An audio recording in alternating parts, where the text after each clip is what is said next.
चले गए। जब भगवान श्री कृष्ण हमें छोड़कर चले गए तो अब हम जिए किस लिए? हमारे जीने का क्या अर्थ है? हमारे जीने का कोई उद्देश्य नहीं है। सारी गोपियां वृंदावन में केवल कृष्ण की याद में केवल कृष्ण कृष्ण कृष्ण कहकर बस रोती गई, रोती गई, रोती जा रही हैं। भगवान के बिना जीवन बेकार है, जीवन अधूरा है। सच कहता हूं भक्तों, देखो हम सभी का ये जो शरीर है ना, ये शरीर विनाशी शरीर है। एक ना एक दिन ये शरीर विनाश, हमारा शरीर रोज विनाश की ओर बढ़ रहा है। एक दिन ये शरीर पूरा हो जाएगा और हमें जाना पड़ेगा। इस विनाशी शरीर से उस अविनाशी परमात्मा को पा लेना ही समझदारी है। यदि आपने इस विनाशी शरीर से उस परमात्मा को प्राप्त कर लिया, अविनाशी को प्राप्त कर लिया, आपका जीवन सफल हो गया। शायद हम संसार की चमक देख करके संसार में उलझ जाते हैं। ये संसार बड़ा सुंदर है, हम उलझ जाते हैं। एक मछुआरे ने नदी में जाल डाला, उसके जाल में बहुत सारी मछलियां फंसकर आ गईं। जब मछलियां फंसकर आईं तो कुछ मछलियां रोने लगीं और कुछ मछलियां बहुत प्रसन्न हो गईं। जो मछलियां छोटी थीं वो रोने लगीं और जो बड़ी थीं वो प्रसन्न हो गईं कि आज हम इन छोटी मछलियों को खाकर अपना पेट भरेंगे। अक्सर छोटी मछली को बड़ी मछली खा जाती है। बड़ी मछलियां बड़ी प्रसन्न थीं कि हम इन छोटी मछलियों को खाकर आज बहुत पेट भरेंगे। छोटी मछलियां रो रही हैं और बड़ी मछलियां प्रसन्न हैं। पर उन बड़ी मछलियों को भी कौन समझाए कि तुम अभी प्रसन्न हो ना, अपना भोजन देखकर शाम होते होते तुम्हारी भी सब्जी बन जाएगी। हाँ, हमारी भी यही हालत है। हमारा भी जीवन बहुत थोड़ा सा है। जैसे वो मछली दूसरी मछलियों को देखकर बड़ी प्रसन्न है कि इनको खाकर हम पेट भरेंगे, पर ये भूल गई कि तेरी भी मौत सिर पर नाच रही है। किसी भी क्षण प्राण निकल जाएंगे। पर चूंकि सामने भोजन था, भोजन देखकर वो अपनी मौत को भूल गई। उसी तरह हम सभी वो मछलियां हैं। हम अपनी मौत भूले बैठे हैं। हम भूल गए हैं कि हमें मरना भी है। इसलिए सदा भगवान को याद करो। ये शरीर नासी है, नाश हो जाएगा इस शरीर का। इस शरीर से उस ईश्वर को पा लिया तो आप इस संसार में आने का फायदा आपने लाभ उठा लिया, और नहीं पाया तो इस संसार में से धरती पे मनुष्य का तन पाने का लाभ आप उठा ना पाए। धन्य है ये गोपियां जो केवल कृष्ण से प्रेम करती हैं। ना तो ये अच्छा, इन गोपियों के पुत्र भी हैं। इन गोपियों के पति, पुत्र, परिवार, सास, ससुर सब कोई है। और ये गोपियां ऐसा नहीं है कि काम करती ना हो। ये अपने पति की सेवा भी कर लेती हैं, पुत्र का भी काम करती हैं, सास ससुर की आज्ञा का पालन करती हैं, और जब समय मिलता है तो कृष्ण को याद करती करती रोने लग जाती हैं। केवल भगवान से प्रेम करती हैं। हम काम सबका करें, हम काम सबके आए। मैं ये निवेदन कर रहा हूं कि हम सबके काम आए, सबकी सेवा करें, पर प्रेम केवल कृष्ण से करें। बस इतनी छोटी सी बात आपकी समझ में आ जाए तो भी कल्याण हो सकता है। व्यवहार सबसे करो। बेटे को भी पालना पोसना, उसे पढ़ाना लिखाना, संस्कार देना सब करो बराबर, लाड़ करो, प्यार करो, पर जो सच्चा प्रेम है अंदर से, वो प्रेम केवल भगवान से। क्यों? ये याद रखना, ना तो आपकी बेटी, ना तो आपका बेटा, ना तो आपका पति, ना तो आपकी पत्नी, ना तो आपका पैसा, ना तो परिवार, कोई काम नहीं आएगा, कोई साथ नहीं देगा। यदि साथ देगा, काम आएगा, तो बस आपका किया पुण्य और आपके द्वारा किया हुआ भगवान का प्रेम। बाहर से संसार में जुड़ो, भीतर से भगवान से जुड़ो, दोनों लोग संतुष्ट रहेंगे। भगवान की भक्ति अंदर से होगी, संसार का व्यवहार बाहर से होगा। जैसे मैंने एक दिन उदाहरण देकर आपको समझाया था कि आप अपने घर में नौकर चाकर रख लो, मालिश करने वाला रखो, कपड़े धुलने वाला रखो, झाड़ू लगाने वाला, भोजन बनाने वाला। ये जो आपके घर के नौकर चाकर हैं, ये सब आपका काम कर देंगे, मालिश भी कर देंगे, आपके कपड़े भी धुल देंगे, आपको नहला भी देंगे, आपके पाँव भी दबा देंगे, आपकी सारी सेवा करेंगे, भोजन बना के खिला भी देंगे, बर्तन कपड़े सब धुल देंगे, आपकी सेवा सारी कर देंगे संसार के नौकर चाकर। पर आपसे प्रेम नहीं करेंगे। आपकी जो मालिश करने वाली या करने वाला है, वो आपकी मालिश करता है, सेवा कर रहा है आपकी, पर वो आपसे प्रेम नहीं करता। आपके कपड़े धुलने वाला आपके कपड़े धुलकर आपकी सेवा कर रहा है, पर वो आपसे प्रेम नहीं करता। आपके घर भोजन बनाने वाली है, भोजन बनाती है, बनाता है, सेवा करता और करती है आपकी, पर वो आपसे प्रेम नहीं करता या करती। उसी तरह आप भी संसार के लोगों से ऐसा ही व्यवहार करो। आप अपने बेटे की सेवा करो, नहलाओ धुलाओ, बड़ा करो, संस्कारी बनाओ, उसे सेवा करो, जो भी जरूरत है पूरी करो, सेवा सबकी करो, पति की भी सेवा करो, पांव दबाओ, जरूरत जो कहता है वो करो, सबकी सेवा करके सबको संतुष्ट करो, सबको प्रसन्न करो, पर प्रेम इनमें से किसी से मत करो। प्रेम केवल गोविंद से करो, केवल भगवान से प्रेम करो। व्यवहार सबके साथ निभाना चाहिए, पर प्रेम गोपियों की तरह केवल कृष्ण से करना चाहिए। ये गोपियां कोई सामान्य गोपियां नहीं हैं, ये गोपियां भगवान से कितना प्रेम करती हैं हम आपको क्या बताएं। हनुमान जी से किसी ने कहा कि तुम राम से कितना प्यार करते हो। हनुमान जी ने कहा हम तुम्हें क्या बताएं कि हम राम से कितना प्यार करते हैं। तो किसी ने ताना मारते हुए कहा हाँ हाँ प्यार करते होते तो जरूर दिखाते।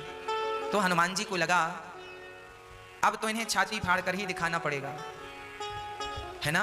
लोग कहते हैं ना, सामान्य बात भी, हम काश अपनी छाती फाड़ सकते तो तुम्हें बता देते। हम लोग तो केवल कहावत कहते हैं, मुहावरा कह देते हैं, पर हनुमान जी ने छाती फाड़ कर सचमुच दिखा दिया जगत के लोगों को। देख लो, मैं इतना प्रेम करता हूं राम से कि एक राम बाहर बैठे हैं सिंहासन पर और एक सीताराम मेरे हृदय में बैठे हैं। एक क्षण के लिए मैं राम और सीता के बिना नहीं रह सकता। मैंने अपने प्रेम के बल पर, हनुमान जी ने प्रेम के बल पर सीताराम को अपने अधीन कर रखा है, हृदय में बिठा रखा है। अब बताओ, क्या हनुमान जी के पास धन दौलत की कमी? आज जिस धन दौलत के पीछे हम लोग भागते हैं, क्या हनुमान जी को इस दौलत की कमी थी? वो भी बढ़िया विवाह कर लेते। उनके पास तो अष्ट सिद्धि थी। अष्ट सिद्धि नवनिधि के दाता, असवर दीन जानकी माता। हनुमान जी के पास 8 प्रकार की सिद्धियां थी, है ना। ये सिद्धियां क्या होती हैं? अणिमा, महिमा, गरिमा, लघिमा, पात्री, प्राकाम्य, इंशित्व और वशित्व, ये 8 सिद्धियां होती हैं, अष्ट सिद्धि, है ना। ये अणिमा, महिमा, गरिमा, लघिमा, पात्री, ये कौन सी सिद्धियां? इन सिद्धियां, एक सिद्धि आ जाए तो एक सिद्धि से व्यक्ति अपने आप को छोटा कर सकता है। हनुमान जी लंका गए तो छोटे बन के गए, मतलब हनुमान जी के पास वो सिद्धि थी कि वो अपने आप को छोटा कर सकते थे। दूसरी सिद्धि है, वो अपने आप को जितना बड़ा करना चाहें वो बड़ा कर सकते हैं। हनुमान जी बड़े कर सकते हैं अपने आप को।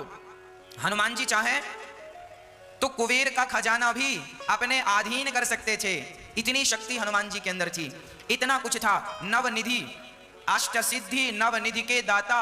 हनुमान जी के पास 9 निधि। 9 निधि कौन कौन सी होती हैं? रिद्धि, सिद्धि, तुष्टि, पुष्टि, श्री, लाभ, शुभ, आमोद और प्रमोद।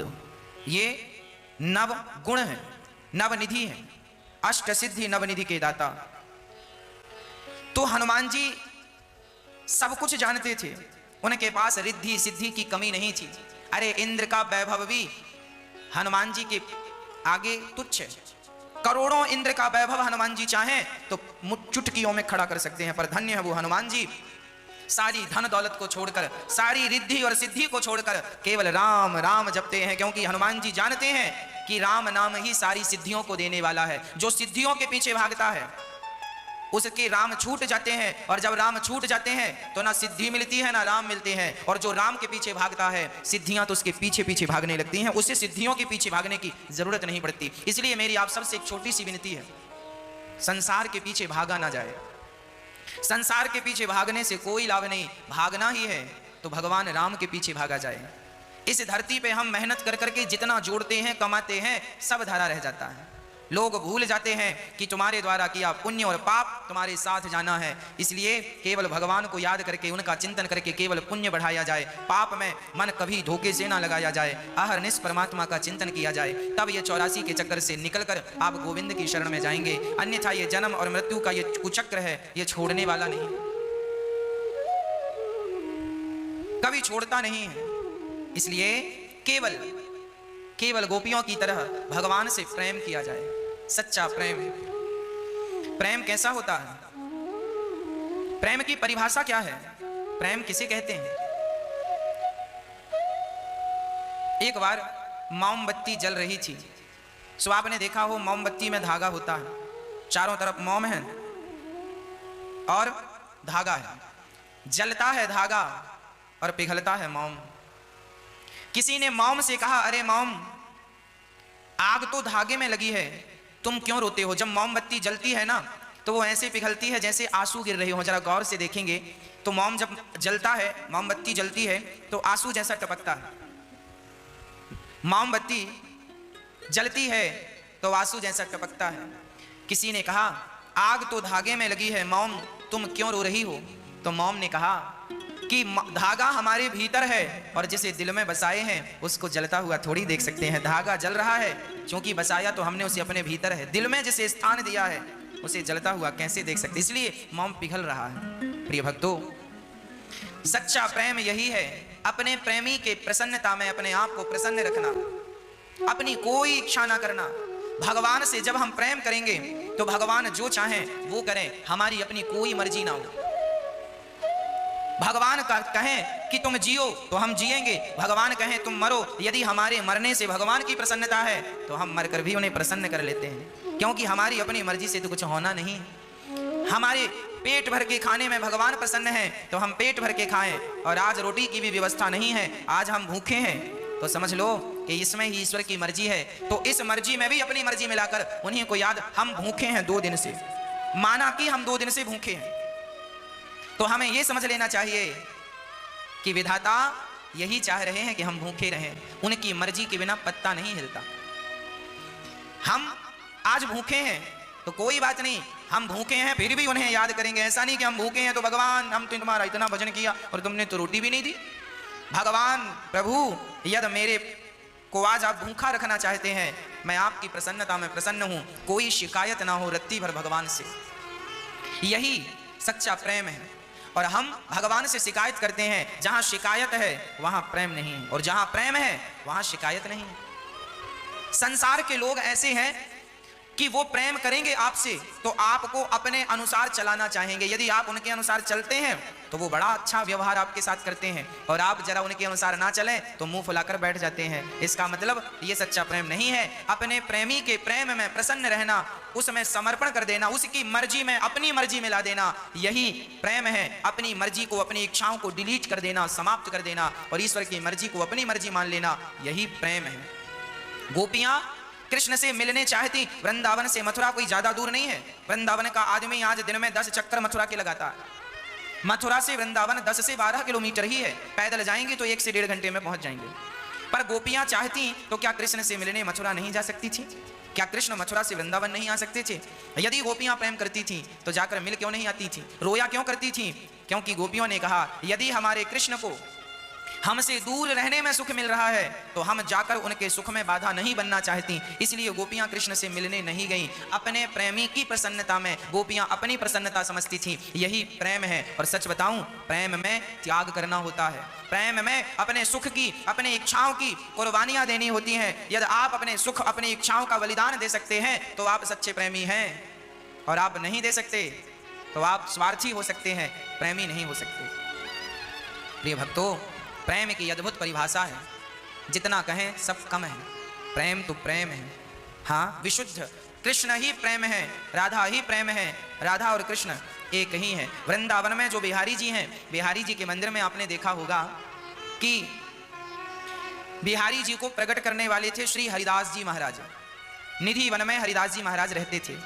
जब हरिदास जी भगवान का भजन करते थे, पद गाते थे, तो भगवान स्वयं हरिदास जी के सामने बैठकर उनका पद गाया करते थे, उनका पद सुना करते थे। और भगवान श्री हरिदास जी को टुकुर टुकुर देखा करते थे, बाबा एक पद और सुनाओ, एक बढ़िया सा पद सुना दो। बाबा सुंदर से पद सुनाया करते।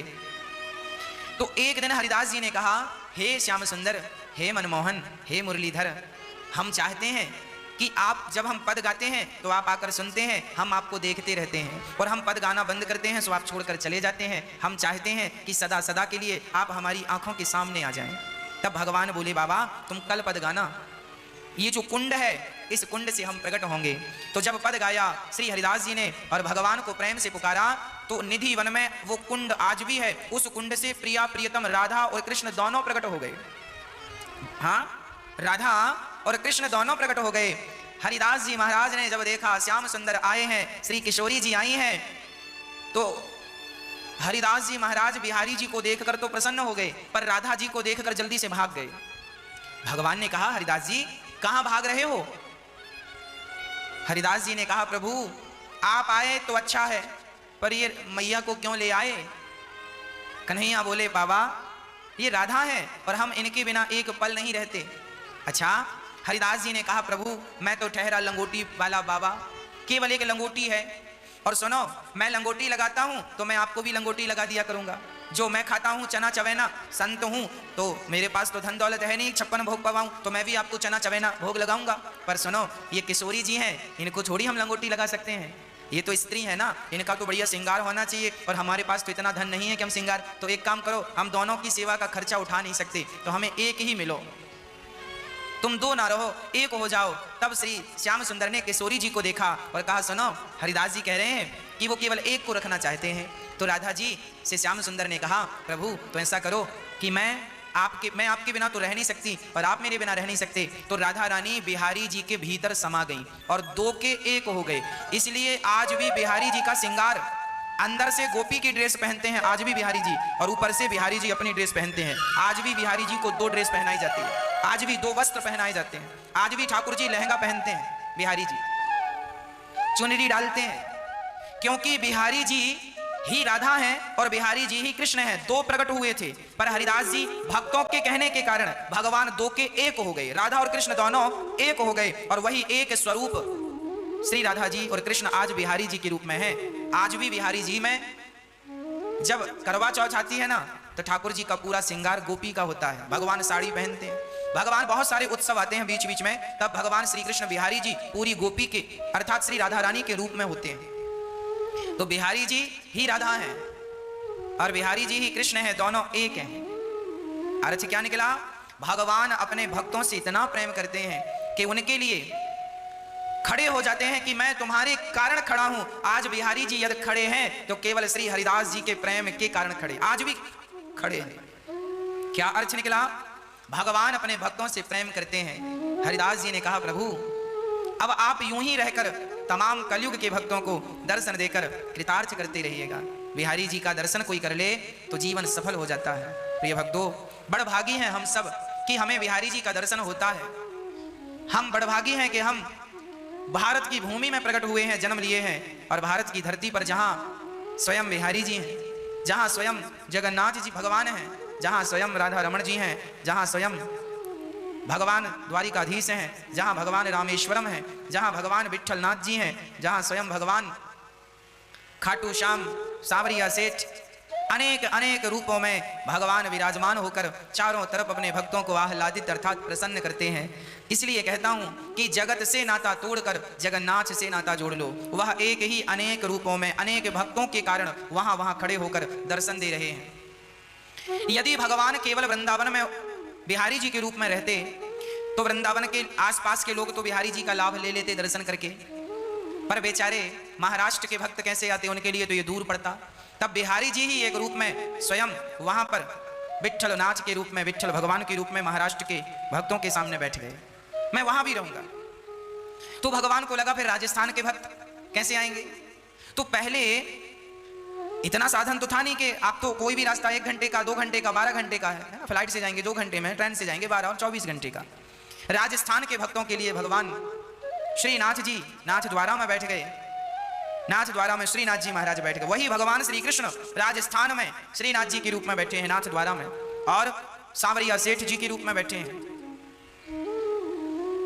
तो वही भगवान अब गुजरात के भक्त तो बेचारे समुद्र के किनारे हैं, द्वारिका समुद्र के तट पर है। तो गुजरात के भक्तों को भी भगवान मिल जाएं सहज में, तो भगवान एक रूप में गुजरात में जाकर बैठ गए। एक रूप में भगवान गुजरात में द्वारिका नाथ द्वारिकाधीश के रूप में बैठ गए। और भगवान चारों कोने में फिर दक्षिण भारत में श्री रंगनाथ भगवान, अब दक्षिण भारत जो दक्षिण का जो भी एरिया दक्षिण भारत है वो उसमें स्वयं रंगनाथ भगवान बैठे हैं कि तुम यहां आओ। मतलब भगवान हर जगह बैठे हैं ताकि भक्त किसी ना किसी रूप से जुड़ा रहे, और मेरी शरणागति कर लेगा तो मैं उसका उद्धार कर दूंगा। बिहार के भक्तों के लिए स्वयं भगवान अपने चरणों के चरण पदी गंगा को भेजते हैं। बिहार में गंगा बह रही है, गंगा पावन कर रही है बिहार को। मिथिला नगरिया भगवान राम की ससुराल, बिहार के लोगों को भगवान ने इतना प्यार दिया। ये सब ससुराल के लोग हैं, बिहार के लोग भगवान श्री राम की सीता पक्ष के लोग हैं। मतलब एक जगह माता सीता आई कि तुम हमसे जुड़ जाओ, मिथिला से जुड़ जाओ, इसी बहाने तुम माता सीता के चरणों में प्रेम, भगवान राम के चरणों में प्रीति बनाई रखना। भगवान ने सारे भारत को प्रेम के कारण हर जगह प्रकट होकर अपने भक्तों को सुख देना शुरू किया, हर जगह अनेक रूपों में। प्रिय भक्तों, भगवान जब गोपियों से अब रहा ना गया कि 2 दिन का कह के गए और अभी तक ना आए, तब भगवान ने उद्धव से कहा घनश्याम ने उद्धव से वृंदावन जरा जाना, वहां की गोपियों को ज्ञान का कुछ तत्व समझाना। विरह की वेदना में वे सदा बेचैन रहती हैं, तड़प कर आह भरती हैं और रो रो कर ये कहती हैं। गोपियां कहती हैं, है प्रेम जगत में सार और कुछ सार नहीं, मन कर ले प्रभु से प्यार और कुछ सार नहीं। भगवान ने उद्धव से कहा, जाओ मेरी गोपियों को संदेशा सुनाओ। धन्य है ये गोपियां जो भगवान से प्रेम करके अपना जीवन सफल बना रही हैं। रोना भी भगवान के लिए। दशरथ जी महाराज के बारे में गोस्वामी जी लिखते हैं, जन्म मरण फल दशरथ पावा। उसी का मरना सफल है जो भगवान से प्रेम करता हो और भगवान की याद में मर जाए। उन्हीं का जीना सफल है जो भगवान के लिए जी रहे हैं। नहीं तो यूं जिंदगी भोग विलास में, तो देखो बंदर और कुत्ता और बिल्ली भी भोग विलास में अपना जीवन व्यतीत कर रहे हैं। इस संसार में आने का उद्देश्य केवल इतना है कि किसी भी विधि से, किसी भी प्रकार से गोविंद के चरणों में प्रीति हो जाए। एक पिता ने अपने बेटे को 100 रुपए देकर उसे बाजार भेजा, बेटा जाओ 100 रुपए दे रहा हूं, बढ़िया ताजे ताजे फल आ गए हैं, जाओ ताजे ताजे फल लेकर आओ। बेटा 100 रुपए लेकर बाजार गया। एक मंदारी बंदर को नचा रहा था, नाच बंदर नाच। ये बालक जो 100 रुपए लेकर गया था, ये व्यक्ति वहां खड़ा होकर बंदर का नाच देखने लगा। इतना मग्न हो गया उस नाच को देखने में कि इसका सारा समय खत्म हो गया उस बंदर के नाच देखने में।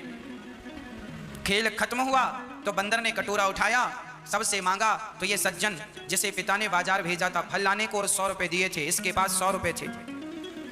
ये उस बंदर के नाच देखकर इतना इंप्रेस हुआ कि अपने 100 रुपए बंदर के कटोरे में डाल दिया। मंदारी पैसे लेकर चला गया। अब ये आगे बढ़ा तो इसे याद आया कि पिता ने मुझे बाजार क्यों भेजा, फल लाने भेजा। बाजार की तरफ गया, फलों की दुकान की तरफ, तब तक दुकान बंद होने का समय आ गया।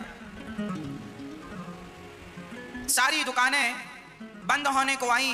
तभी एक साधु मिले, देखा कि ये बालक परेशान है। पूछा, बालक क्यों परेशान है? कहा, महाराज मेरे पिता ने 100 रुपए दिए थे, कहा फल लाना है, दुकानें तो बंद हो गई। साधु ने कहा, देख वो दुकान खुली है, जा वहां से ले ले। वो व्यक्ति दुकान गया, भाई साहब जरा फल देना। दुकानदार ने कहा, ले लो, पैसे दो। इसने जेब में हाथ डाला तो पैसे नहीं। वापस घर आया, पिता ने कहा, बेटा फल लेके आए हो? बेटे ने कहा, पिताजी फल तो मिले नहीं। क्यों नहीं मिले? बोले दुकानें बंद हो गई थी। अच्छा, एक दुकान खुली थी, वहां फल मिल रहे थे, पर मेरे पास पैसे खत्म हो गए। पिता ने कहा, बेटा तूने फल भी नहीं लाया और 100 रुपए भी खर्च कर दिए। 100 रुपए कहां खर्च कर दिए? उस बालक ने कहा, पिताजी बाजार में एक बंदर नाच रहा था, मंदारी उसे नचा रहा था नाना प्रकार से, मैं देखकर बड़ा प्रसन्न हुआ। पिता ने कहा, बेटा पैसे भी खर्च हो गए और फल भी नहीं लाए, तो बताओ क्या तुम्हारा बाजार जाना सफल हुआ? बेटा सिर नीचे करके खड़ा हो गया। ये कथा किसी बाप और बेटे की नहीं है, ये कथा आपकी और हमारी कथा है। सुनिएगा, एक पिता ने अपने बेटे को 100 रुपए देकर बाजार भेजा। इसका अर्थ यह है, एक परमात्मा ने हम सबको 100 रुपए देकर बाजार भेजा। बाजार क्या है? ये संसार एक बाजार है। हम सबको 100 रुपए देकर भेजा। 100 रुपए का अर्थ है 100 वर्ष की आयु। हम सभी 100 वर्ष की आयु लेकर आए हैं, लगभग 100, किसी ने 100, किसी ने 50, किसी ने 80 वर्ष की आयु लेकर आए हैं। भगवान ने भेजा है, जाओ फल लेकर आना बाजार से। संसार रूपी बाजार में अच्छे अच्छे कर्म करके अच्छे अच्छे कर्मों का फल लेकर जाना है। पर हम अच्छे अच्छे कर्मों का फल लेने आए तो हैं, पर बाजार में मंदारी का खेल देखने में मस्त हो गए। ये मंदारी का खेल क्या है? ये मंदारी का खेल है, एक स्त्री नाचती है, एक पुरुष नाचता है। हम सभी लोग गृहस्थ आश्रम में बंधकर सब नाच ही तो रहे हैं। कोई पत्नी के लिए नाच रहा है, कोई पति के लिए नाच रही है, कोई पुत्रों के लिए एक बाप झोला लिए भाग रहा है। कहां जा रहे हो? यहां से वहां कहां नाच रहे हो? बोले बच्चों के लिए नाच रहे हैं। पत्नियां कई बार बोलती हैं हम तो सुबह से शाम तक नाचती हैं, अर्थात हम सभी व्यक्ति बंदर की तरह नाच रहे हैं। अपने परिवार के लिए, अपने प्रतिष्ठा के लिए, अपने पद के लिए, अपने ऐश्वर्य के लिए नाच रहे हैं। और इसी नाच में, इसी नृत्य में पत्नी, पुत्र, परिवार में सारा पैसा खर्च हो गया, सारा पैसा अर्थ, सारी उम्र खत्म हो गई। आप 100 वर्ष की आयु लेकर आए हैं तो 100 वर्ष की आयु आपने लगाई कहां? पत्नी में, पुत्र में, परिवार में, पद प्रतिष्ठा में, धन दौलत कमाने में ही तो खर्च की ना आयु। भगवान ने भेजा था जाओ अच्छा कर्म करना, अच्छे कर्म करके मुझसे प्रेम करके और फल लेकर आना। भगवान से प्रेम करने के लिए संसार में आए थे, पर भगवान से प्रेम ना कर कर पत्नी से और पति से, पुत्र और परिवार से, धन और प्रतिष्ठा से हम लोगों ने बराबर प्रेम किया, पर जिस कृष्ण से प्रेम करना था उनसे किया नहीं। पैसे भी खर्च हो गए, वस्तु भी नहीं मिली, उम्र भी पूरी खत्म, और जिस काम को आए थे भगवान से प्रेम करने, पुण्य की गठरी बांधने, पुण्य का फल कमाने, पुण्य का फल पाने, वो मिला नहीं। बस संसार में उलझे उलझे मर गए। इसी को लोग जिंदगी कहते हैं। अरे ये जिंदगी नहीं है। वो व्यक्ति जिसने भगवान से प्रेम नहीं किया वो क्या जाने कि जीवन क्या था। जीवन का असली स्वाद तो उसने लिया ही नहीं। उसने तो भोगों को ही स्वाद मानकर उन्हीं में से कहते हैं भैया क्या हमें यशोदा माँ के घर का पता प्राप्त हो सकता है? तो पूछा उसने कि तुम कौन हो और क्या करोगे यशोदा को जानकर? बोले हम कृष्ण के मित्र हैं, संदेशा लाए हैं। अच्छा, वो व्यक्ति कोई और नहीं, मधु मंगल था। दौड़ पड़ा, सुनो मैया, माँ यशोदा बस कृष्ण के प्रेम में इतनी व्याकुल थी प्राण निकल जाएंगे। और जब उद्धव को देखा तो कुछ जान आई। उद्धव ने समझाया माँ रोना मत, वो भगवान है। और उद्धव जी जब कृष्ण को भगवान कहने लगे तो माँ यशोदा ने कहा लाला वो तेरा भगवान होगा, हमारा तो पुत्र है, और उससे कह देना कि तेरी माँ मर जाएगी, अब तेरे बिना रह नहीं सकती। कन्हैया को देखे बिना अब इन आंखों का मैं क्या करूं उद्धव? पूरी रात चर्चा करते करते माँ यशोदा ने व्यतीत कर दिया। देखिए जो सच्चे प्रेमी होते हैं ना, वो अपने जिनसे आप प्रेम करते हैं, आप संसार की बातें करते हैं ज्यादा, इसका मतलब आपको संसार से प्रेम है। जो व्यक्ति जिसकी बात करता है उस व्यक्ति को उससे ही प्रेम होता है। कोई स्त्रियों की बात करे तो वो स्त्रियों का प्रेमी है, कोई पुरुषों की बात करे वो पुरुष का प्रेमी है, कोई पड़ोसियों की बात करे तो वो उसका प्रेमी है। आप जिनकी ज्यादा बात करते हैं आपका मन उन्हीं के पास होता है। इसीलिए मैं कहता हूं किसी की बात ना करके केवल कृष्ण की बात की जाए, केवल कृष्ण की चर्चा की जाए, तब ये स्पष्ट होगा कि हम कृष्ण से प्रेम करते हैं। अन्यथा हमारा प्रेम संसार में लगकर हमने संसार के लोगों से प्रेम किया तो क्या किया? हमारा प्रेम, याद रखना, हमारा प्रेम जब स्त्री से होता है तो वो प्रेम काम बन जाता है। कोई स्त्री के पीछे भाग रहा हो तो लोग कहते हैं बड़ा कामी है। जब कोई स्त्री से प्रेम करता है तो उसका प्रेम काम बन जाता है। जब कोई अपने पुत्र से, अपने बच्चों से प्रेम करता है तो बच्चों से किया हुआ प्रेम मोह बन जाता है। लोग कहते हैं बड़ा मोह में फंसा हुआ है। ममता, मोह और ममता, बच्चों से बड़ी ममता है, बड़ा मोह है। यदि आपका प्रेम पत्नी से हुआ तो प्रेम काम बन गया, और यदि आपका प्रेम आपके बच्चों से, आपकी बेटी बेटा परिवार से हुआ तो आपका वही प्रेम मोह और ममता बन गया। आपका प्रेम यदि पैसों से हुआ तो आपका वही प्रेम लोभ बन गया। लोग कहते हैं पैसे के पीछे भाग रहा बड़ा लोभी है। आपका प्रेम पैसों से जुड़ा तो आपका प्रेम लोभ हो गया, और आपका प्रेम यदि कृष्ण से जुड़ जाए, बिहारी जी से प्रेम जुड़ जाए तो वही प्रेम भक्ति बन जाता है। लोग कहते हैं बहुत बड़ा भक्त है। तो अब आप देख लो, आप निर्णय ले लो कि आपको प्रेम किससे करना है। संसार से प्रेम करोगे तो उस प्रेम का कोई अर्थ नहीं। मोह माया लोभ बनकर आपका प्रेम रह जाएगा, और आपका प्रेम कृष्ण के चरणों में हो गया, श्याम सुंदर के चरणों में प्रेम हो गया, श्री राधा रानी के चरणों में प्रेम हो गया, तो आपका प्रेम भक्ति बनकर आपको अमर कर देगा। जैसे मीराबाई कृष्ण से प्रेम करके अमर हो गई, नरसिंह मेहता कृष्ण से प्रेम करके अमर हो गए, तुलसीदास जी राम से प्रेम करके अमर हो गए, कबीरदास जी राम से प्रेम करके अमर हो गए। प्रेम प्रेम प्रेम वही है, शेरनी का दूध वही है, पर वह दूध जब मिट्टी के बर्तन में रखा जाएगा तो वो तोड़ देगा मिट्टी के बर्तन को। सोने के लोहे के बर्तन में आप शेरनी का दूध रखो, फाड़ देगा, स्टील के बर्तन को फाड़ देगा, चांदी के बर्तन को, यदि ठहरेगा तो केवल सोने के बर्तन में, अन्यथा सारे बर्तनों को फाड़ देगा। उसी प्रकार प्रेम संसार से किया जाए तो वो प्रेम आपको घोर नरक ले जाएगा। वो वस्तु, वो प्रेम आपको नरक में ले जाएगा। पत्नी का प्रेम नरक ले जाता है, संसार का प्रेम नरक ले जाता है, और वही प्रेम भगवान से हो जाए तो परम गति प्रदान कर देने वाला वही प्रेम हो जाएगा। वही प्रेम परम गति प्रदान करता। अरे पानी की वही बूंद जब समुद्र में गिरती है तो बूंद खारी हो जाती है, वही बूंद जब गंगा में गिरती है तो गंगा बन जाती है, वही बूंद यमुना में गिर के यमुना, वही बूंद नाले में गिर के नाला। अरे भाई पानी तो पानी था, पर पात्र बदलते गए, जैसा पात्र होगा उसका स्वभाव वैसा हो जाएगा। उसी प्रकार प्रेम तो प्रेम है, पर पात्र यदि बदल गए तो जैसा पात्र होगा प्रेम का स्वरूप वैसा होगा। यदि प्रेम संसार से किया जाएगा तो वो प्रेम दो कौड़ी का रह जाएगा, और प्रेम भगवान से किया जाएगा तो जैसे पानी जब बरसता है, स्वाति नक्षत्र का पानी गिरता है, और वो स्वाति नक्षत्र का पानी यदि सीपी में गिर जाए समुद्र के भीतर, तो वो सीपी में गिरने से वो पानी मोती बन जाता है। पानी की बूंद सीपी में गिरने से मोती हो जाती है, और वही समुद्र, वही बूंद यदि नाले में गिरती तो वो नाले का पानी बन जाती। पानी वही है, पात्र बदल गए, पात्र बदल गए। उसी तरह प्रेम वही है, प्रेम आप किनसे कर रहे हैं वो पात्र बदलते जा रहे हैं। प्रेम भगवान से किया जाए, सारी गोपियां रो रही हैं और बस कृष्ण कृष्ण पुकार रही हैं। उद्धव जी आए, एक सखी बोली कह के गया था आऊंगा, अभी तक तो आया नहीं। दूसरी बोली सुनो अब तो हम मरने वाली हैं, हमारे तो प्राण निकल जाएंगे। दूसरी बोली क्यों मरेगी? बोले कहा था कृष्ण ने आने का, अभी तक तो आया नहीं, उसके बिना जीकर अब हम करेंगी क्या? तो दूसरी उसे समझाने लगी, पर कूलर पंखा एसी के सामने की हवा ज्यादा होती है। उसी प्रकार भगवान सब जगह है, पर वृंदावन में उनकी अनुभूति ज्यादा है। जैसे हवा की अनुभूति कूलर पंखे के सामने ज्यादा है, उसी प्रकार वृंदावन में ईश्वर की अनुभूति अधिक है। ईश्वर का अनुभव करना है तो वृंदावन की डगर पकड़िएगा।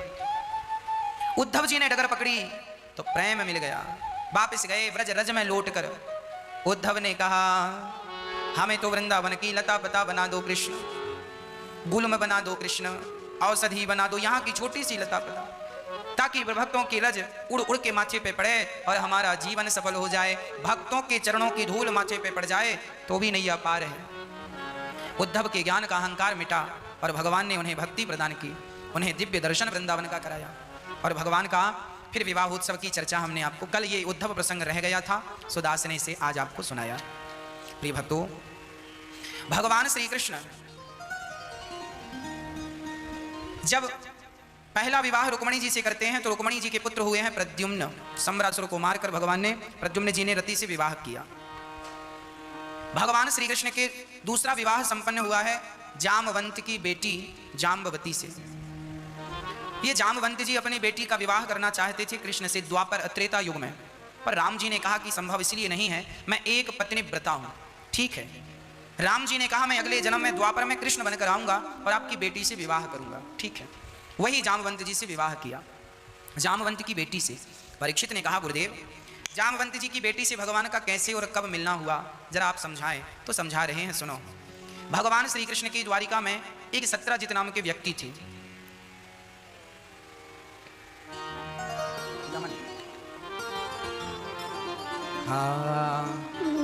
आसीत् सत्राजितः सूर्यो भक्तस्य परमः सखा प्रीतस्तस्मै मणिं प्रादात् सूर्यस्तुष्ट्यः स्यमन्तिकम्।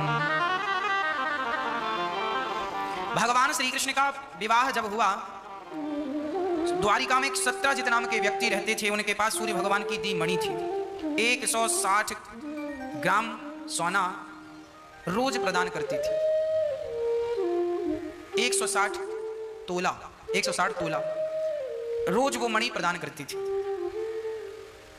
अब इतना धन जिसको मिले, इतना सोना सत्यजित को रोज मिलने लगा, उनकी तो सारी विपत्ति टल गई और आनंद हो गया। एक दिन भगवान श्री कृष्ण ने सत्यजित जी से कहा, सत्यजित जी ये जो मणि आपके पास है क्या करेंगे इसका? इसे राज खजाने राजकोष में जमा करें तो इससे प्रजा का उत्थान हो। सत्यजित ने ना हाँ ना करी और चले गए।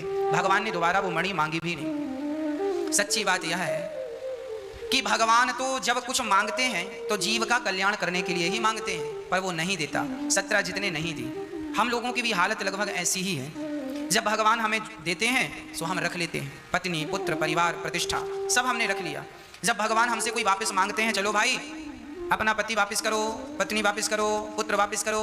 जब कोई व्यक्ति संसार से भगवान के धाम को चला जाता है, किसी के प्राण निकल जाते हैं, तो आप लोग रोते हैं भगवान ने हमारा पति छीन लिया, पुत्र छीन लिया, पत्नी छीन ली, ये छीन लिया। मत रोया करिए। बात ऐसी है कि वो वस्तु जो आपको मिली थी, वो व्यक्ति जो आपको मिला था, वो व्यक्ति केवल आपके इतने दिनों का ही साथी और संगी था, है ना। भगवान उतने दिनों का साथ देते हैं जितना समय विधि तय करती है। पूरा हो गया, जाना पड़ेगा। ये वस्तु मैंने आपको दी है कि आप रखो, जब मैं वापस मांगू तो आप दे देना। तो ईमानदारी तो यही बनती है कि आप मुझे मेरी वस्तु वापस कर दें। अब कोई कहे ना ना महाराज ये तो हमारे पास थी, अब हम नहीं देंगे। हम लोगों की भी स्थिति कुछ ऐसी है, जब हम लोगों को पुत्र मिलता है ना तो हम उन पुत्रों को कस के पकड़ लेते हैं, ये मेरा बेटा है, मेरा बेटा। और रास्ते में कहीं बेटा भगवान के घर चला गया तो लोग रोते हैं कि मेरा बेटा चला गया। अरे भाई तुम्हारा थोड़ी था, दिया तो ईश्वर नहीं था ना। अब वो ले लिए हैं, उनकी वस्तु उनके पास चली गई, तुम रोते क्यों हो? क्या तुम्हारा रोना जायज है? इसलिए ईश्वर जो दे रहे हैं उसे रखो, उसे रखो, परंतु उसमें मोह ना करो। ये वस्तु मेरी है ऐसा विचार ना करो। सबसे परे रहो, परे अर्थात विलग, अलग रहो सबसे। सबके बीच में रहते हुए अलग, जैसे कीचड़ में रहता हुआ कमल अलग है ना। जैसे नारियल का गोला नारियल के खोपड़ी के बीच में रहता हुआ भी अलग हो जाता है। पका हुआ नारियल खोपड़ी को छोड़कर अलग हो जाता है, रहता उसी के बीच में पर अलग है। आप भी संसार के बीच में रहकर अलग वैसे ही रहो जैसे नारियल का गोला। जब आप पकड़ लेंगे ये मेरा बेटा है, बेटी है, तो फिर जब भगवान कहेंगे वापस करो तो फिर आप रोएंगे, महाराज जी भगवान ने ऐसा किया, छीन लिया। अरे भाई ये रोना क्यों होता है जानते हो? जो वस्तु हमारी नहीं है, हम जब उस वस्तु को अपनी मान लेते हैं, उस वस्तु को अपनी समझ लेते हैं, तब हमें कष्ट होता है। एक आदमी ट्रेन में बैठा, चला, ट्रेन वहां पहुंच गई जहां उसे पहुंचना था, सारे यात्री उतर गए, पर एक सज्जन नहीं उतरे। वो क्यों नहीं उतरे? क्योंकि उनके सीट के सामने वाली सीट के नीचे एक बढ़िया सा बक्सा रखा था, एक बढ़िया सा बक्सा रखा हुआ था, सूटकेस कह लो, सूटकेस रखा था, बड़ा महंगा सा नजर आ रहा था, सुंदर था। इस व्यक्ति के अंदर लालच आया कि ये किसी ने नहीं उतारा, लगता कोई माल है, तो इन्होंने उठाया और ट्रेन से नीचे उतारा। ट्रेन से नीचे उतारा ही था कि पुलिस आ गई। क्यों भाई, सूटकेस में क्या है? उन्होंने कहा सूटकेस में कपड़े हैं। पुलिस ने कहा हमें कोई शिकायत मिली है कि कुछ गड़बड़ चल रहा है, खोल कर दिखाओ। अब वो चोरी का माल था, चाबी तो थी नहीं। बोला चाबी चोरी हो गई ट्रेन में। पुलिस वालों ने कहा तोड़ना पड़ेगा। पुलिस वालों ने कहा ये सूटकेस तेरा है? उसने कह दिया हाँ मेरा है, कोई संदेह? जबकि चोरी का था, उसका मेरा है।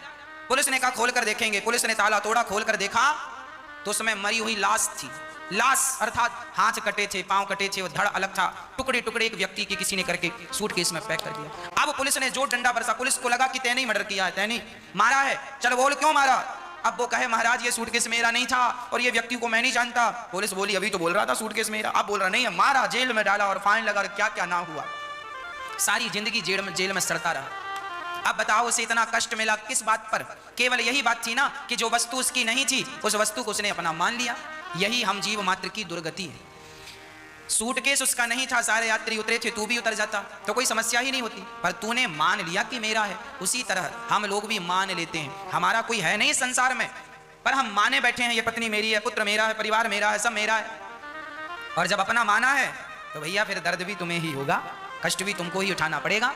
हाँ, श्री भगवान सत्राजित जी से कहते हैं ये मणि दे दो, पर सत्राजित नहीं देता। भगवान की वस्तु भगवान को ना सौंपना ही चोरी है। इसलिए कहता हूं जितनी जिंदगी जियो आनंद से जियो, सब भगवान के चरणों में सौंप दो। तुम्हारा कुछ है ही नहीं, जबरदस्ती पकड़े बैठे हो और गाना गा रहे हो ये मेरा, कुछ नहीं है तुम्हारा। तुम्हारा शरीर भी तुम्हारा नहीं है, तुम्हारा है तो तुम बांध के रख लेना अपने शरीर को। मरने के बाद लोग जला देते हैं, तुम्हारा था तो जला क्यों दिया भाई, रोक लेते ना, हमें मत जलाओ। तुम्हारे शरीर पर भी तुम्हारा अधिकार नहीं है तो तुम जमाने पर जो अधिकार जमा रहे हो ये मूर्खता नहीं सो क्या है? हमारे शरीर पर भी हमारा अधिकार नहीं है, फिर हम किस पे अधिकार ठोकें कि ये मेरा है? यही तो ईश्वर की माया है। सब जानते हैं कि कुछ नहीं है मेरा, पर सब जानकर भी भाग रहे हैं मेरा मेरा करते। यही तो आश्चर्य है। महाभारत में कथा आती है कि एक बार द्रौपदी को पानी प्यास लगी, 5 पांडव वनवास में थे, 12 वर्ष का वनवास था। प्यास लगी द्रौपदी को, सो अर्जुन भीम गए तो उस सरोवर में के यक्ष रहता था। उस यक्ष ने कहा भीम पानी तब भरना जब मेरे प्रश्न का उत्तर दे देना। भीम ने उत्तर ना दिया, पानी भरा, पानी पिया, सो मर गया। अर्जुन भी, नकुल भी, सहदेव भी, धर्मराज युधिष्ठिर आखिरी में गए, सो चारों भैया मरे पड़े थे। धर्मराज युधिष्ठिर को भी यक्ष ने कहा धर्मराज तुम्हारे भाई मर गए हैं, मेरे प्रश्न का उत्तर दिए बिना कोई पानी पीता है सो वो मर जाता है, मैं मार डालता हूं, क्या तुम मेरे प्रश्न का उत्तर दोगे? धर्मराज युधिष्ठिर ने कहा हाँ पूछिए, आपको कौन सा प्रश्न पूछना है? यक्ष ने पूछा ये बताओ इस धरती का सबसे बड़ा आश्चर्य क्या है? इस पृथ्वी पर सबसे बड़ा आश्चर्य क्या है? ये प्रश्न यक्ष ने पूछा। तब धर्मराज युधिष्ठिर ने कहा, सबको पता है कि मुझे मरना है, फिर भी लोग व्यवहार ऐसे कर रहे हैं जैसे कभी मरेंगे ही नहीं। झूठ बोल रहे हैं, कपट कर रहे हैं, छल कर रहे हैं, निंदा चुगली कर रहे हैं, ऐसे कर रहे हैं जैसे कभी मरेंगे नहीं। जबकि सत्य है कि एक दिन मरना है, फिर भी ये निंदा झूठ कपट में उलझे पड़े हैं। सबको पता है कि संसार की एक वस्तु मेरी नहीं है, फिर भी वस्तुओं के पीछे भाग रहे हैं। यही संसार का सबसे बड़ा आश्चर्य है। आश्चर्य है कि नहीं? कुछ भी नहीं है आपका, पर आप सारी जिंदगी मेरा मेरा करते हैं, और अंत में जब प्राण निकलेंगे ना, तो तुम्हें फर्क नहीं पड़ेगा कि तुम्हारे को कफन मिला है कि नहीं मिला है ना? मरने के बाद हमें कहां पता कि कोई कफन उठाया नहीं उठाया, जलाया नहीं जलाया। जीते जी सब जंजाल है, मरना मतलब जंजाल से आजाद हो जाना। इसलिए कहता हूं, भगवान के चरणों में समर्पण कर दो। और ये जो सच्चाई है, कोई माने ना माने, पर सच्चाई को तो नकार नहीं सकते ना।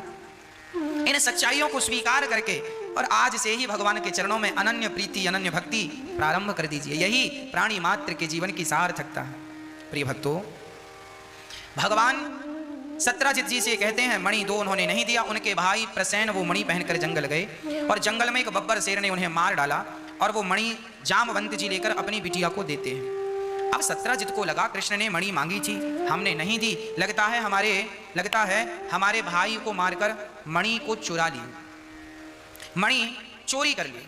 भगवान कृष्ण को कलंक लगा दिया सत्यजित ने। कहते हैं, जो व्यक्ति गणेश चतुर्थी के चंद्रमा को देखता है, जिस दिन गणेश जी बिठाते हैं, उस दिन के चांद को जो देखता है उसे झूठा कलंक लगता है। इसलिए नहीं देखना चाहिए। और कोई देख ले तो इसका उपाय क्या है? पहला उपाय है कि भागवत में भगवान के दूसरे और तीसरे विवाह की कथा सुनो। और दूसरा उपाय है कि चांद को आपने देख लिया तो चांद की तरफ एक छोटा सा पत्थर उठा के फेंक दो। इससे भी आपके पाप का मोचन हो जाएगा, मोक्ष मिल जाएगा, अर्थात उस पाप से निवृत्ति हो जाएगी। गणेश चतुर्थी के चंद्रमा को कोई देखता है तो उसे झूठा कलंक लगता है। तो जब आप देख लें तो क्या करें? जब आप देख लें तो चंद्रमा की तरफ छोटा सा पत्थर कंकड़ यूं फेंक दें। और दूसरा उपाय यह है कि आपको कोई गाली दे दे, उसी दिन आपने मुझे गाली दे दी तो मेरा वो पाप समाप्त हो जाएगा। देखो, शास्त्रों की ये बातें बोल रहा हूं, कोई मनमुखी नहीं है। शास्त्र कहते हैं कि जब आपको कोई गाली देता है तो आपके पाप कटते हैं उस गाली से। इसलिए कोई गाली आपको दिया करे तो मन ही मन उसको जरूर प्रणाम किया करो। किसी गाली देने से मेरे कोई पाप रहे होंगे जिसका मुझे परिणाम भोगना पड़ता, पर अब भोगना नहीं पड़ेगा, क्योंकि किसी ने गाली देकर ही मेरे वो पाप काट दिए। तो कोई आपका अपमान करे, कोई आपको गालियां दे, तो उसको बहुत प्रणाम करो मन मन से कि इसके कारण मेरे पाप कट रहे हैं। मेरे पाप, ये मैं नहीं कहता, शास्त्रों में लिखी है ये बात, आपके पाप कटते। इसलिए सास गाली दे तो बहू मन ही मन प्रणाम करे, सासू माँ मेरे बहुत जन्म के पाप आपने गालियां दे दे के काट दिए। पति गाली दे तो प्रणाम करो, पत्नी गाली दे तो डबल प्रणाम करो, पाप कट रहे हैं। हाँ जी, आप गाली का उत्तर मत दीजिए, तुमने हमें गाली सो हमने भी ना। आप तो समझदार हैं, आप तो शास्त्रों को जान रहे हैं, बेचारा वो जान नहीं रहा है। चंद्रमा को देखने से पाप लग जाता है, गणेश चतुर्थी की चंद्रमा को, परंतु आपको कोई गाली दे दे उस दिन, आप जरा किसी को छेड़ दीजिएगा, हल्का सा एक आध दो गाली फोकट में मिल जाएंगी, आपका काम बन जाएगा, उसको बाद में प्रणाम कीजिएगा, पाप से मुक्ति। इसलिए कोई आपको गाली देना तो उसको आप भी मत भौं भौं करने लग जाइएगा। यहां तक कि शास्त्रों में लिखा है कि आप अगले जन्म में सुअर बनने वाले थे पापों के कारण, पर आपको किसी ने बढ़िया गालियां दे दी ढेर सारी, तो आपके सुअर बनने की योनि समय कट गया, अब आपको नहीं बनना पड़ेगा। गालियां, भाई पाप का फल तो देखो मुझे भोगना पड़ेगा, पाप का फल मुझे भोगना पड़ेगा, चाहे सुअर बन के भोगूं, कुत्ता और बिल्ली बनकर भोगूं, पर कोई मुझे गाली दे दे तो भी वो पाप खत्म हो जाता, फिर मुझे कुत्ता बिल्ली बनने की जरूरत नहीं, गालियों से वो नष्ट हो गया। ऑप्शन है ये। तो जो लोग गालियां देते हैं किसी को, दिल दुखाते हैं किसी का, अपमान करते हैं, वो बहुत बड़ा अपना नुकसान कर रहे हैं। आप किसी को गालियां ना देना, किसी का दिल ना दुखाना, और आपको कोई गाली दे रहा है तो जरूर उसको दंडवत करना, दूर से प्रणाम करना, क्योंकि उसके जैसा हितैषी आपका पाप सहज में कट गया, इससे बड़ा और क्या है। इसलिए हमारे संत जन कहते हैं, निंदक नीरे राखिए, जो आपका अपमान करता हो उसे सामने ही घर में बसा लो। बार बार अपमान करेगा, आपको गालियां देगा, क्या होगा? आपके पाप कट जाएंगे। यदि आपको किसी ने कोई गाली नहीं दी तो फिर आपके जो पाप हैं फिर वो भोगना पड़ेगा। तो अब बताओ, कुत्ता बिल्ली बनकर भोगना अच्छा है कि किसी की गाली सुन करके समाप्त कर देना? आपके हिसाब से क्या ठीक है? तो सास की गाली सुना करो मन लगा के, बहू की गाली भी सुना करो मन लगा के। सब गालियां नहीं है, तुम्हारा कल्याण हो रहा है। बेटे की गालियां, बेटी की, सब जो गालियां सबकी सुनो, सबका आदर करो, सबका सम्मान करो। गणेश चतुर्थी की चंद्रमा को श्राप गणेश जी ने दिया था। एक दिन गणेश जी किसी मीटिंग में जा रहे थे, तो गणेश जी फिसल कर गिर गए, तो चंद्रमा हंसने लगे, वाह वाह वाह वाह, गिर गए। गणेश जी गिर गए, मोटा पेट है, गिर गए, हंस दिया। गणेश जी ने श्राप दे दिया, जा मुझे देखकर हंसता, जा आज के बाद तू कलंकित हो जा।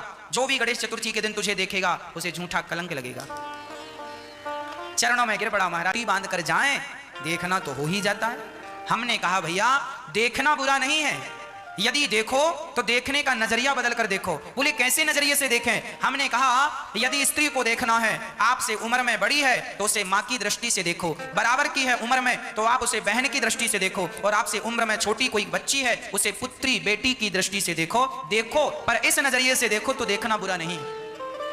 स्त्रियां भी पुरुष को देखें कैसे? उम्र में बड़ा है तो पिता की दृष्टि से, बराबर का है तो भाई की, और छोटा है तो पुत्र की दृष्टि से। देखना बुरा नहीं है, गंदी निगाहों से ताकना बुरा है। और आजकल के बच्चों को देखना नहीं, फिल्मी दुनिया ने ताकना सिखाया है। मोबाइल में रिंगटोन सेट कर रखा है बच्चों ने, ताकते रहते तुझको सांझ सवेरे।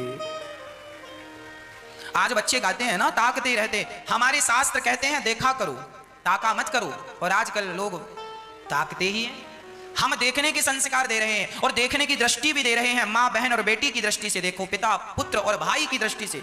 और लोग गलत रास्ते पे पहले पहुंच जाते, ताकते रहते तुझको। ताकना छोड़ो, देखा करो, माँ की तरह, बहन की तरह, बेटी की तरह। किसी भी महिला को देखो, स्त्री को देखो, या माँ के भाव से, या बहन के भाव से, या बेटी के भाव से, बस। तीसरा चौथा कोई भाव ना हो। इस धरती में जिससे आपका विवाह हुआ है वो आपकी पत्नी है, वो आपका पति है। उसके अतिरिक्त संसार की हर स्त्री आपकी माँ बहन और बेटी है। एक पुरुष को छोड़कर जो आपका पति है, उसके सिवा संसार का हर पुरुष आपका पिता, भाई और पुत्र है। ये दृष्टियां कोई बना ले। लोग कहते हैं जमाना बुरा है। भाई साहब जमाना बुरा नहीं है, जमाना भी हमसे है, जमाने से हम नहीं है, हमसे जमाना है। हम और हमारी सोच अच्छी होगी तो जमाना भी अच्छा होगा। हमारी सोच बिगड़ी है इसलिए तो जमाना भी बिगड़ा।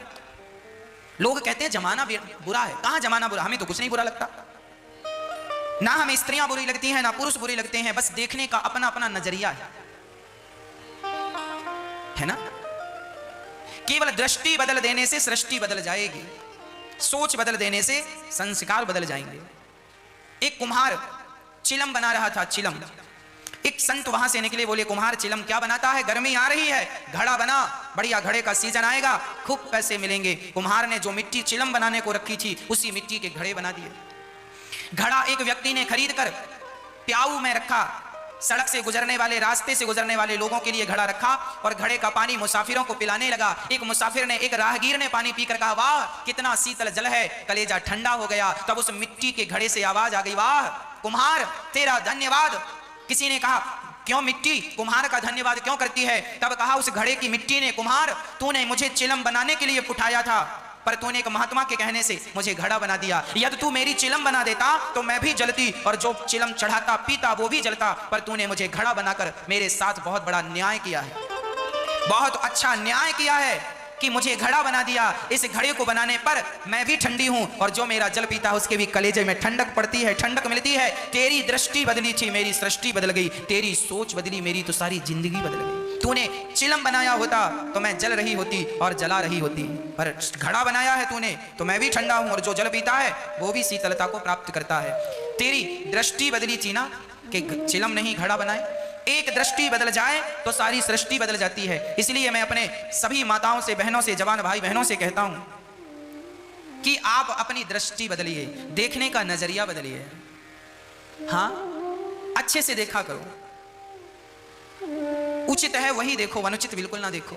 और मैं अपनी बहनों से भी प्रार्थना हाथ जोड़कर ही करता हूं कि आप भी अपने पूरी जिंदगी में ऐसा कोई कदम ना उठाना जिसके कारण आपके माता पिता को सिर झुकाकर जीना पड़े। और बेटों से भी प्रार्थना करता हूं, आप अपने जीवन में ऐसा कोई कदम ना उठाना कि आपके माता पिता को सिर झुकाकर जीना पड़े। मैं एक बात कर रहा हूं, आजकल जो बच्चे भाग कर विवाह कर लेते हैं, कोर्ट मैरिज कर लेते हैं, शादी कर लेते हैं, आप तो अपना घर बसा लेते हैं पर माँ बाप का बसा बसाया घर उजाड़ देते हैं। माँ बाप जिस गली से निकलते हैं लोग कहते हैं इनकी बेटी देखो भाग गई, इनका बेटा देखो भाग गया। आपके माँ बाप पर लांछन लगाते हैं लोग कहते हैं देखो बेटी ऐसी थी, पता नहीं ये कैसे हैं। लोगों का मुंह तो आप रोक नहीं सकते ना, माता सीता के भी चरित्र पर लोगों ने उंगलियां उठा दी।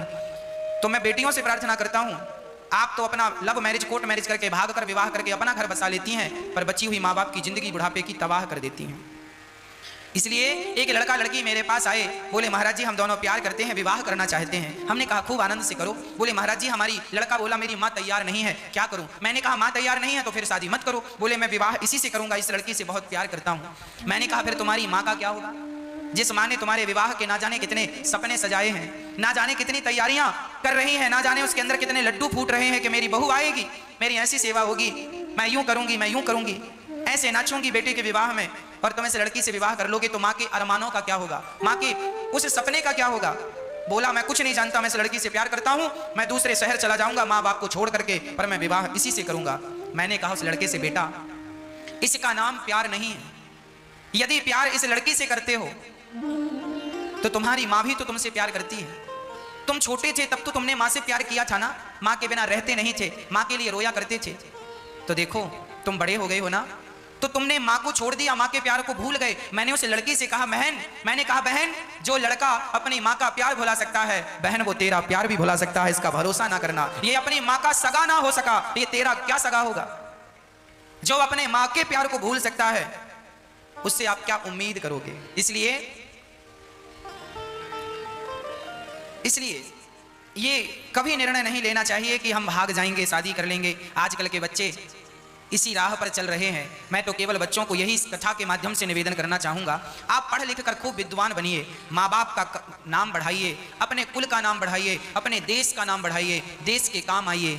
हाँ, ऐसा कोई रास्ता ना चुनिएगा कि जो आपके लिए घातक हो, आपके परिवार के लिए घातक हो, आपके माता पिता के लिए घातक हो, आपके देश के लिए घातक हो। हाँ, कोई ऐसा रास्ता ना चुनिएगा, कोई ऐसा गलत निर्णय ना लीजिएगा। विवाह करना बुरा नहीं है, पर माँ बाप की राजी मर्जी हो तो कहना ही क्या है। हाँ, आप वैसे समझदार हैं, बस माँ बाप का दिल ना दुखे ऐसा करना, बस इतनी ही मेरी बात है। प्रिय भक्तों, भगवान गए हैं और जामवंत जी से युद्ध किया है। जामवंत जी को लगा कोई सामान्य व्यक्ति है, युद्ध किया और भगवान का विवाह दूसरा युद्ध में संतुष्ट किया, और दूसरा विवाह भगवान का जाम्बवती से संपन्न हुआ। भगवान का तीसरा विवाह संपन्न हुआ है यमुना जी से, भगवान का सत्यभामा से तीसरा विवाह, चौथा यमुना जी से, पांचवा मित्रविंदा से, छठवा सत्या से, सातवां भद्रा से, आठवां लक्ष्मणा से। भौमासुर नाम का एक दैत्य था, उसने 16,100 कन्याओं को बंदी बना रखा था। उन कन्याओं को जेल से मुक्त करके उन कन्याओं से अत्याचार कर रहा था भौमासुर। भगवान ने युद्ध में भौमासुर को पराजित किया और उन 16,100 कन्याओं से एक साथ विवाह उनके कहने से किया। कहा उन कन्याओं ने नहीं तो हम मर जाएंगे, हमें अब कोई स्वीकार नहीं करेगा। तब भगवान ने कहा दरबार में बंसी वाले के दुख दर्द मिटाए जाते हैं, दुनिया के सताए लोग यहाँ सीने से लगाए जाते हैं। भगवान ने विवाह किया, टोटल 16,108 विवाह भगवान के संपन्न हो गए। एक राजा थे, बाणासुर को भगवान ने युद्ध में पराजित कर अनिरुद्ध का, भगवान कृष्ण के पुत्र प्रद्युम्न, प्रद्युम्न के पुत्र अनिरुद्ध का विवाह उषा के साथ भगवान ने करवाया और युद्ध में बाणासुर को पराजित किया चित्रलेखा की सहायता के द्वारा। एक राजा थे, बहुत बड़े दानी थे, वो गायों का दान करते थे। गौदान सबसे श्रेष्ठ दान है। आप लोग भी राजा नृग की तरह गौदान कर सकते हैं। गाय के सींग पर सोना और गाय के खुरों में चांदी मढ़ करके राजा नृग गौदान करते थे। एक दिन उनकी गाय जिस पंडित जी को दी, उनके खूंटे से खोलकर उनके गौशाला में आ गई और उसी गाय का दान दूसरे पंडित जी को अनजाने में कर दिया। अब दोनों पंडित जी आपस में झगड़ा करें, ये गाय मेरी है, ये गाय मेरी है। राजा नृग के पास आए तो राजा निर्णय ना कर पाए। राजा ने कहा तुम 100 गाय और ले लो पर विवाद ना करो। उन्होंने कहा नहीं, हमें तो यही चाहिए। एक वस्तु 2 बार दान नहीं करना चाहिए। एक वस्तु को 2 बार दान कर दिया।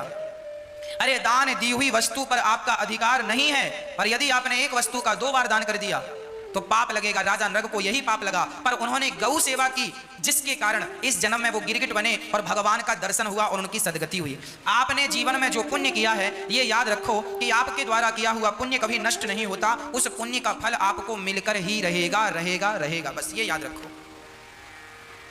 आपने किसी को एक रोटी खिलाई है, किसी जन्म में गौ सेवा की होगी, गौदान किया होगा, उसका फल मिलकर रहेगा।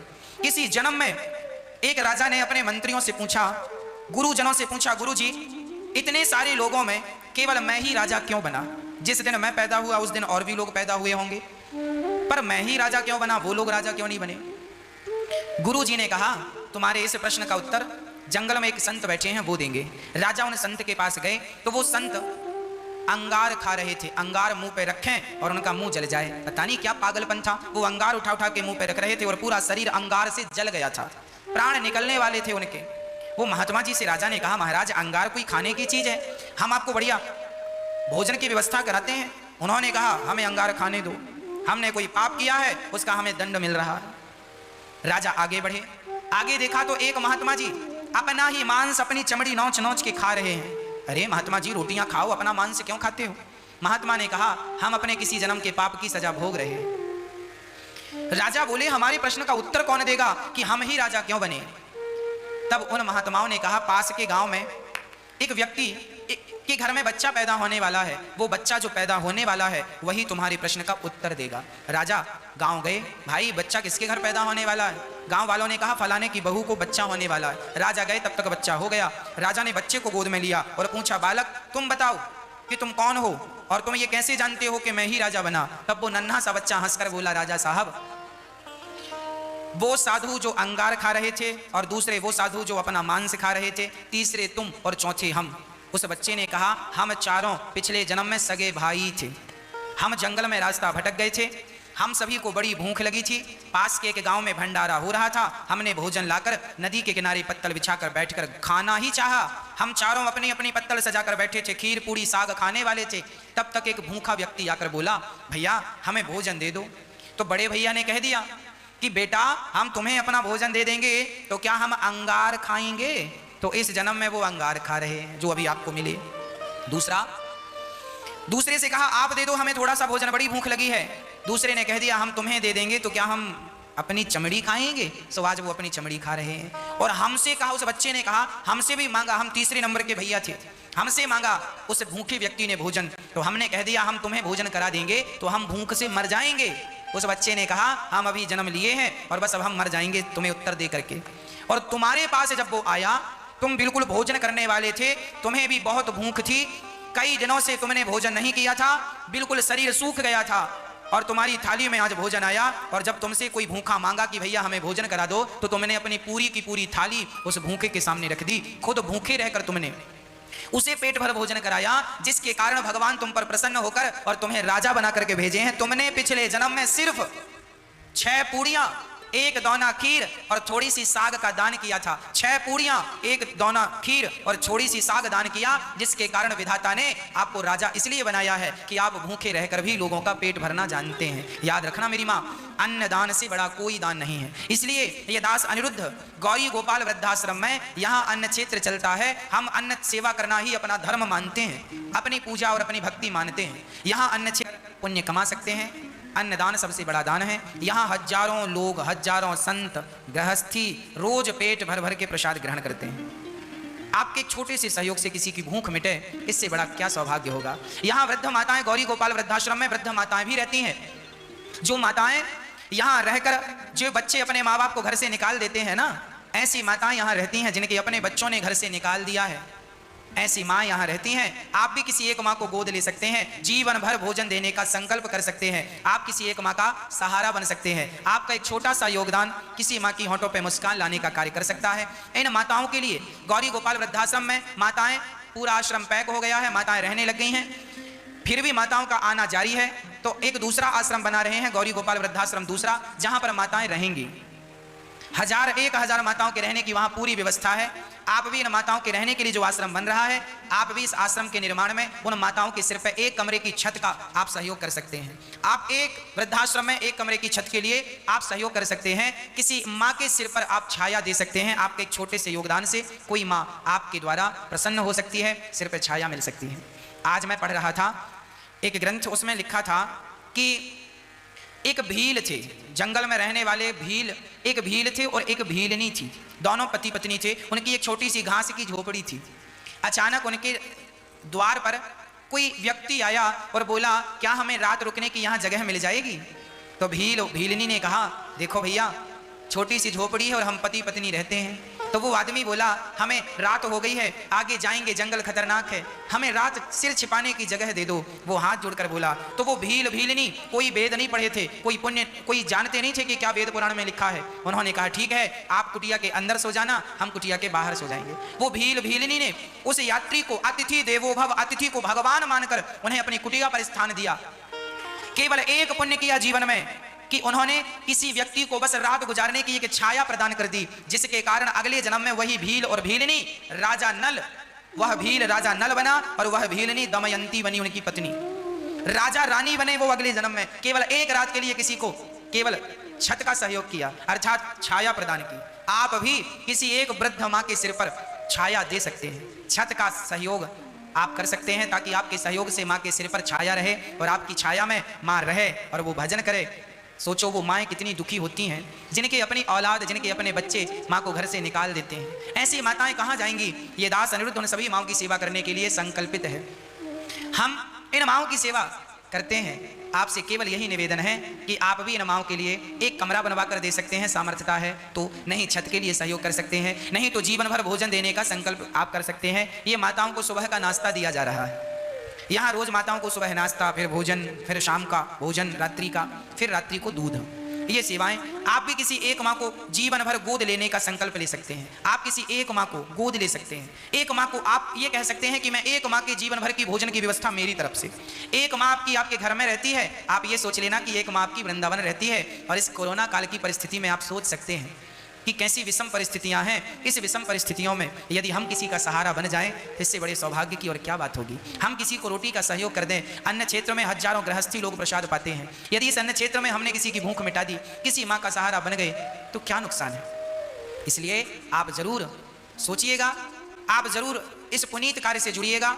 और यहाँ पर जो सेवाएं चल रही हैं ये निरंतर चलती आ रही हैं और आगे भी चलती जाएंगी। मैंने तो इस संकल्प ले रखा है, बिहारी जी के चरणों में प्रार्थना है, हे बिहारी जी, जब तक मेरी श्वास है तब तक ये अन्न क्षेत्र चलता रहे और श्वास पूरी होने के बाद भी ये ऐसे ही अन्न क्षेत्र चलता रहे। एक दिन के लिए भी ये रुके ना, अहरनिश चलता रहे। हजारों लोगों को भोजन कराने में एक अलग ही सुख की अनुभूति होती है।